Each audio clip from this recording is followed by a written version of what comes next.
This is Jennifer Gonzalez welcoming you to episode 118 of the Cult of Pedagogy podcast. In this episode, I'm going to talk about why and how you can boost learning in your classroom by adding movement.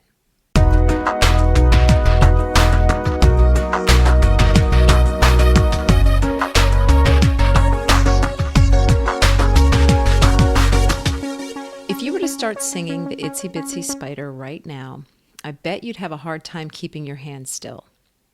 That's because most of us who know the song learned it with gestures, and things we learn with physical movement tend to stick. We can apply that same principle to classroom learning, using movement to enhance learning from preschool all the way through college.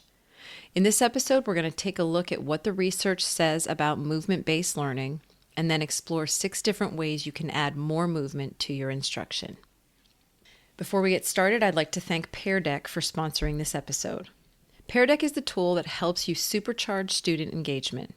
With Pear Deck, you can take any Google Slides presentation, add interactive questions or embed websites, and send it to student devices so they can participate in real time while you present. And now Pear Deck has teamed up with Google on Be Internet Awesome, a free digital citizenship curriculum that helps kids learn to be safe, more confident explorers online. Pear Deck educators worked with Google to create interactive presentations that accompany the lessons from Be Internet Awesome. Each one gives teachers a simple way to introduce a concept related to digital literacy. And because they're editable, they're easy to tailor to your student's grade level. The basic version of Pear Deck is free, but my listeners can now get a complimentary 60-day trial of Pear Deck Premium with no credit card required. This will give you access to features like the teacher dashboard, personalized takeaways, and more. To learn more, head to peardeck.com/cultofpedagogy. Support also comes from Newseum Ed. Are your students able to tell real news from fake? Can they recognize bias in sources and in themselves? Are they savvy searchers? Today's media landscape can be tricky, and Newseum Ed, a free educational website, has the tools and tips to help students tackle the challenges. Their newest suite of resources, called Fact Finder, Your Foolproof Guide to Media Literacy, has 11 flexible multimedia lesson plans to prepare students to identify the type of information they've encountered, understand why they've found it, and evaluate its purpose and credibility. Learn more and register to get a free media literacy poster at newseumed.org/foolproof. That's NEWSEUMED.org/foolproof. The Cult of Pedagogy podcast is part of the Education Podcast Network. The EPN family now includes 30 different podcasts, and each one is focused on education. Check out all of the EPN podcasts at edupodcastnetwork.com. Now, let's talk about movement in the classroom. We are going to start by talking a little bit about the research, and then we're going to get into 6 specific ways that you can add movement to your classroom. So, about the research. First, I want to address the concept of learning styles, which has been popular for decades but has been overwhelmingly debunked and labeled a myth by researchers. So, attempting to determine which of your students are kinesthetic learners is not really a good use of your time. But what is worth your time is using movement when you're working with all of your learners, because there's a lot of research that backs that up. For example, I've just got 3 basic principles I wanted to share in terms of summarizing the research on movement. The first one is that in general, people learn better when information is presented to them in more than one way. So in other words, if we take in information through more than one sense, we are more likely to encode it in long-term memory. This would include taking things in visually by looking at them, taking them in verbally or by listening to them. And then also all the kinesthetic modes of learning, anything that involves movement. So just as a general rule, it's good for all learners to take in information through multiple modes. The second basic, summary of the research is that the use of gestures specifically results in more enduring learning than learning without gestures. So even the addition of a few small hand gestures can have an impact on how well students remember the material. And finally, Study after study shows that physical activity activates the brain. It improves cognitive function, and it is correlated with improved academic performance. This means that any kind of physical activity, not just movement associated with the material we're learning, can benefit students academically. So this is any kind of movement at all can result in better learning. So with that said, I am hoping that I have established that it is a good thing to build in some more movement into your instruction. So we're going to talk about 6 different ways that you can do that. And hopefully you'll hear something in here that makes a light bulb spark and you decide to try it. So the first one is called total physical response. And this is actually what I was going to do this whole entire podcast on, but then I just kept finding other things.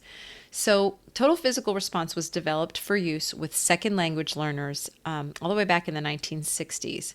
It's very simply having students act out physical gestures to represent vocabulary words. It's been shown to be highly effective with children and adults. But it can also be used to help learners remember new vocabulary terms in their native language. So in other words, it can be used in any content area with any student, and it's especially good in content areas that are rich in vocabulary, where you have to have students learn a lot of new terms. So for all of these 6 different ways of adding movement, I'm putting videos over on the website that show some of these strategies in action. And for total physical response, I've actually got 3 of them. So if you want to see any of these videos, you just go to cultofpedagogy.com, click on podcast, and then go to episode 118, and you will be taken to a full blog post with all of these videos here. So I'm not going to play the audio because that is just not the same as seeing them, but I'll just describe them. So the first one for TPS, for total physical response, is more of the classic version. This is a person who works with English learners. He is a 3rd grade teacher named Michael Rowland, and he's just demonstrating how he has the students do these gestures. One of the points that he makes in his is that he actually has the students help him come up with the gestures. And, he believes that that's a really important part of the process. So that's one example. Another example comes from another Texas teacher named Craig Gaslow, but he teaches AP Human Geography in high school. And he is demonstrating how he uses TPR to teach 3 different models of diffusion. If you are a geography teacher, you know what that means. I don't know what that means, but the video is fantastic. He's got a ton of enthusiasm. And one of the points that he makes is that you have to kind of nerd it up a little bit, like exaggerate in some of these movements, because that makes them more memorable, because the kids have a little bit more fun with them and it just makes them more memorable. So you have to watch that video to see that in action. And then another video, which is very quick, comes from a high school earth science teacher. The teacher's name is Scott Causer, and the students are really, really quickly demonstrating with gestures earth science processes. To me, it looks like the water cycle. It's precipitation and condensation and rain, but they use hand gestures, and it looks to me like they've done this over and over again because it's just like it comes automatically to them. So those are 3 different examples of total physical response. And I think the main point I'm trying to get across in this is that it is not just for English learners. It can be for any content area where you're trying to teach vocabulary.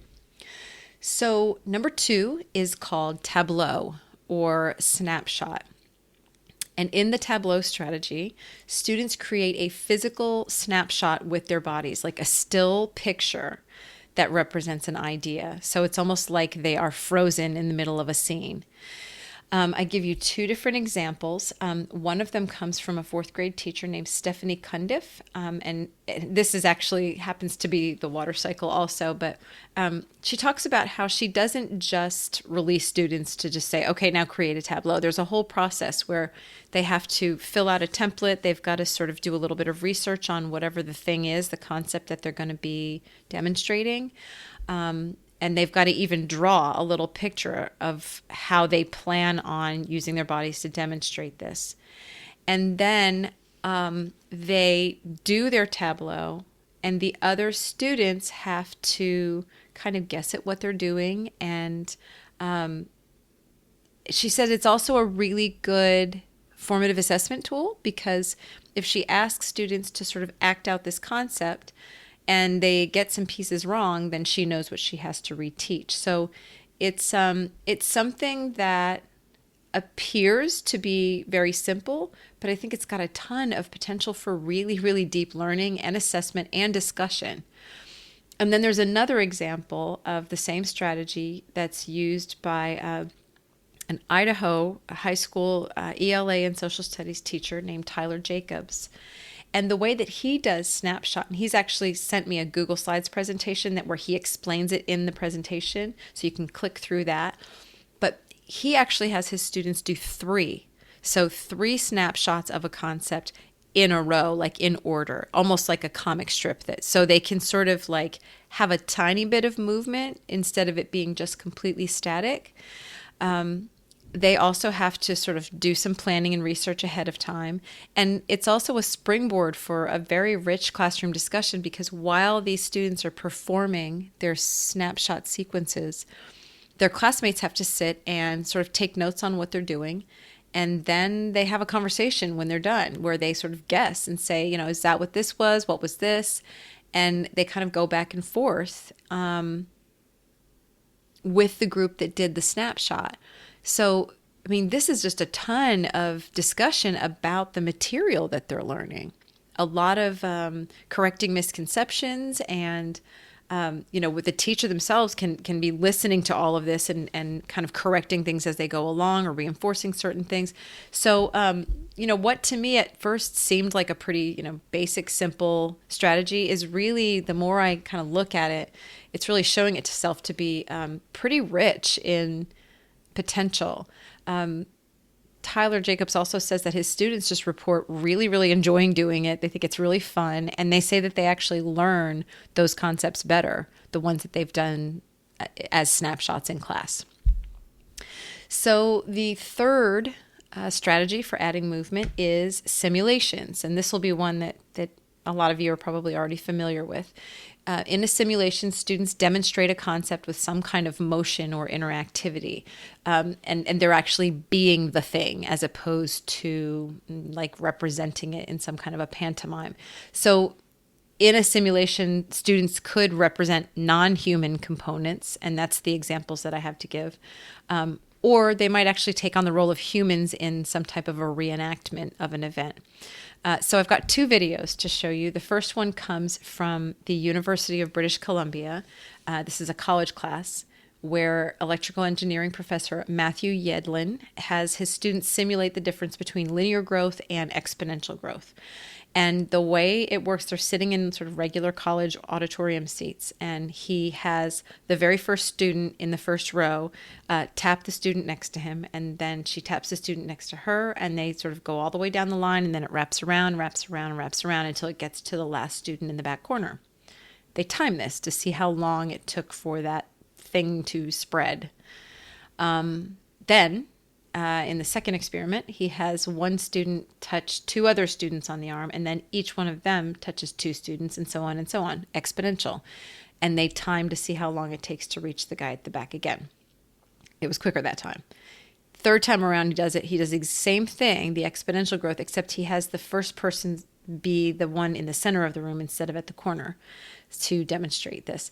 The whole video is just 3 minutes long, and it just shows how quickly these things can spread. What I noticed about this video is that these college-age students seem absolutely delighted to be able to participate in something that is getting them up out of their seats and doing anything besides just sitting, listening, and taking notes. They really do look appreciative of this very brief, simple exercise. And I think there is a misconception sometimes that the older your students are, the less willing and interested they are in doing any type of interactive type of a thing like this. And I just think it's so untrue. I taught college students for 4 years, and we did a lot of stuff like this. And I think they really appreciate it. There is some resistance sometimes because everybody's used to being fairly passive in college, but I don't know. You have to see the video. I mean, they're not jumping for joy or anything, but you can just sort of tell from their faces. There's this sort of relief of like, oh, we can get up and be human for a little while. We can laugh a little bit, and they're going to remember this activity. The next time he talks about linear and exponential growth, their brains are immediately going to go back to where they were sitting in the room that day, and the sort of visual of everybody like getting tapped and standing up after they got tapped or whatever. There's a lot of novelty and just a lot of good memory ties. So that's a good example. And then there's another one. This one comes from Michelle Cliché, who teaches grade 4 and 5 in London, Ontario, Canada. And this is her students out on the playground doing a simulation of the circulatory system. And they're running around with these red and blue bean bags. And she explains it in her note underneath the video of what each piece represents. But just like with the exponential growth one, they're going to remember this activity so much better than they would have if it had just been a video that they watched or a diagram in a book. So that is another one. And then I also added one more for simulation. And this one is not quite a simulation, but I wasn't sure where to put it. This is a video from an educator named Amy Tepperman, and she does a lot of work with sort of movement and learning. And what she's demonstrating is a fraction activity that uses breakdance moves. And so if you imagine that she is leaning over and she's got her hands on the floor and her feet on the floor, and what that represents is 4/4 or one whole. You've got all four parts connected to the floor. And if she lifts just one foot, then what she's representing there is 3/4. And then if she stands up and has just her feet on the ground, then that's 2/4 or 1/2. And so after teaching these basic concepts to students, then, she can lead them through an activity where she's shouting out different combinations and putting them into different positions and asking them what their fraction is. And it's just another, real physical way of representing these concepts. And students are going to remember it.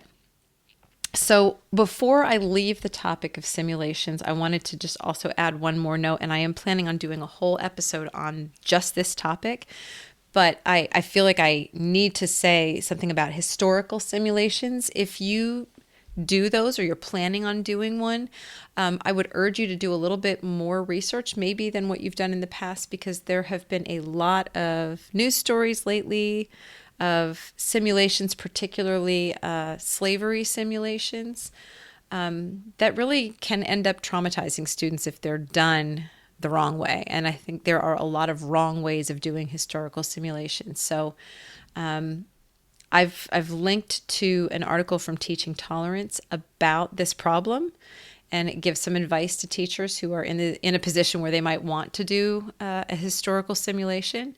So without going into a ton of detail, I'll just say that, exercise a lot of caution and do some reading. And I'd say go straight to Teaching Tolerance and just look up simulation and you will probably find it. But there's also a link from the blog post on Cult of Pedagogy.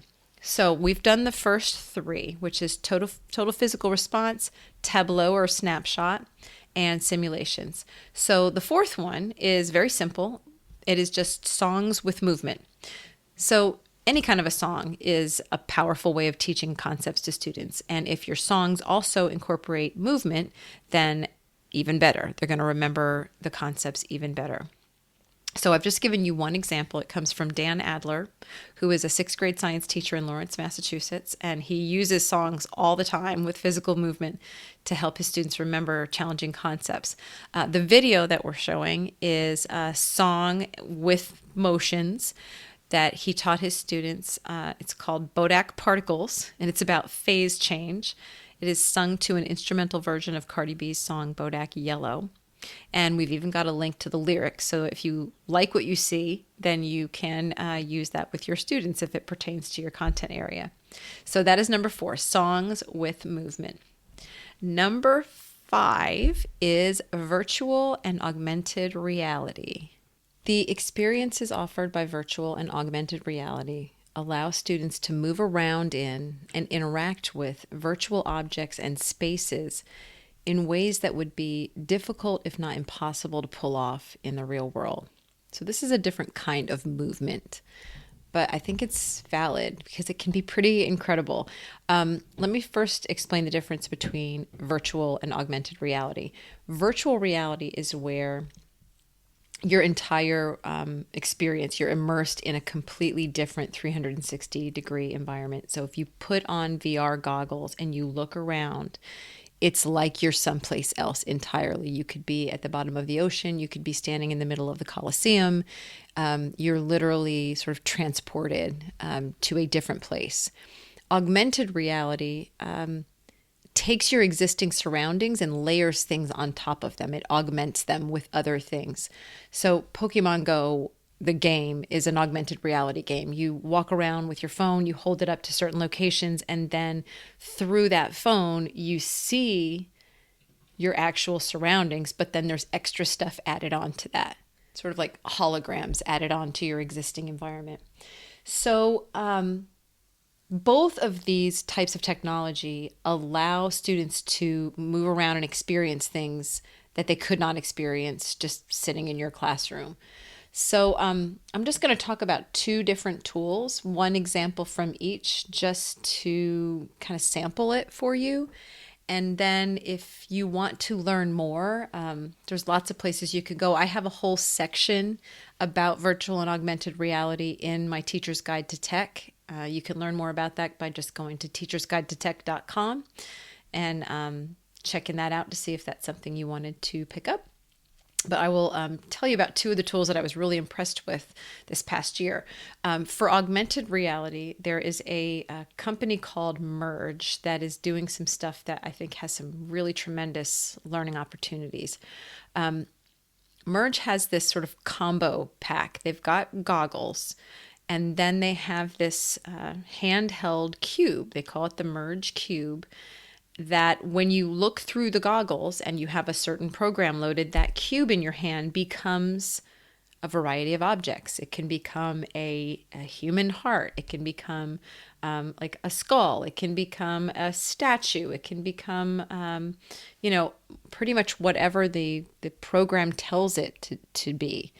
And the person with the goggles holding the cube can turn it around. It can look at it. This thing can have like little labels that pop off of it that explain what the different parts are.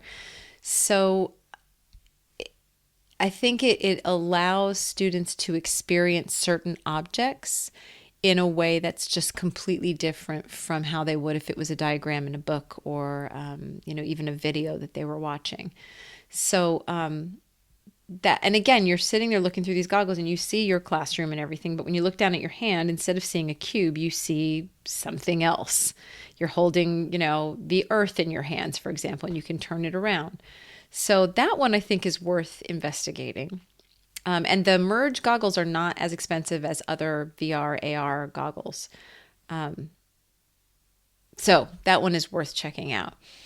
And then a virtual reality tool that I think is just very impressive. And this is the one that immerses you entirely in a different world, as if you're sitting in the middle of a completely different space, is Google Expeditions, which has really just, I think, become kind of the gold standard for this type of thing. It allows you to choose from over 500 different locations for tours. So they have historical landmarks and national and state parks and underwater sites and up-close studies of scientific phenomena, just about anything you can imagine. And these are contributed by different people, so it's growing all the time. And so there's a video here showing students experiencing some of these and the reaction that you get from them. And I just think that, especially if you're teaching like science or social studies, to be able to take students to places or to, up close views of certain things is a completely different kind of experience than any other way that they could experience that, apart from a field trip, which is not necessarily affordable for everybody in every school. So I would look into that. I'd look into Google Expeditions. And what's even better that's come along more recently is something called Google Tour Creator, which allows you to create your own Google Expeditions using photos that you upload or and or a combination with all of the different photos that Google has been collecting of all of these places for the last however many years. So you can create these custom tours that have 360-degree photos that you can move around in. You can add text. You can pretty much add whatever you want to these tours. And so creating your own expedition. So I think the potential for all of these things is just really, really incredible. So VR and AR is another way of adding movement to your instruction.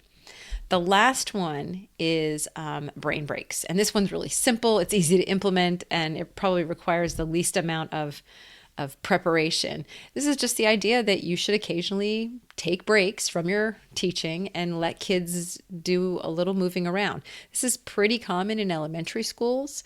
And not so common in middle and high schools, when the kids, I think, need it more than anything because they don't even have recess. So I put in a typical video for like an elementary level type of a brain break. This is a song called Tootie Tat, and it's just a really cute little song. And then I also included a video produced by a high school math teacher whose name is David Sladkey. And he has actually written a book of brain breaks that I linked to that are really good for all ages. And that's the thing. You got a cute little song like Tootie Tat, and littler kids are going to be fine with it. But as they get older, they're more embarrassed and they don't really want to do these little goofy songs. So the brain breaks that David Sladkey offers are much more sort of low key, but they're still fun. The video is this toe tapping brain break where the kids have to face each other and lift their foot and just gently tap each other's feet in a certain rhythm. And it doesn't take long, and it's just a way of breaking up the monotony of the class and kind of energizing them a little bit. And they look like they're having fun. So I would definitely come check that out. If you're, if this whole idea of adding movement to your instruction sounds good, but you're thinking, oh, when am I ever going to get to that? Just consider adding the brain breaks. Just one in the middle of your class, and that's it. Check out some of these from this guy, David Sladkey. So before I go, I've just got 4 tips for getting started and for implementing these. The first one is don't overdo it.